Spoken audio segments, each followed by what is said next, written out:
जब धारा प्रवाह इस वैद्युत अपघट्य में से होकर जब होता है, धारा प्रवाहित होती है, जब वैद्युत अपघट्य में से होकर धारा प्रवाह होता है तो वैद्युत अपघट्य भी धारा के मार्ग में एक अवरोध लगाता है। उसी अवरोध को हम सेल का आंतरिक प्रतिरोध कहते हैं। भाई सेल के भीतर जो विद्युत अपघट्य द्वारा या सेल के भीतर जो रसायन भरा होता है, उस रसायन के द्वारा जो धारा के मार्ग में अवरोध लगाया जाता है, उसी अवरोध को हम सेल का आंतरिक प्रतिरोध कहते हैं। आंतरिक प्रतिरोध, भाई सेल के भीतर धारा प्रवाह होने पर भी विभव पतन होता है,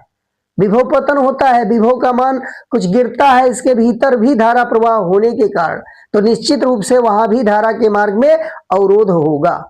तो अब हम परिभाषित कैसे कर सकते हैं सेल का आंतरिक प्रतिरोध क्या होता है? तो जिस प्रकार तार विद्युत धारा के मार्ग में अवरोध लगाता है, ठीक उसी प्रकार सेल का घोल भी, भाई सेल का घोल मतलब विद्युत अपघट्य की बात किया जा रहा है,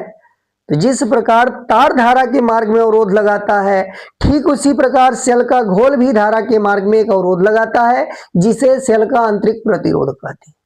तो यही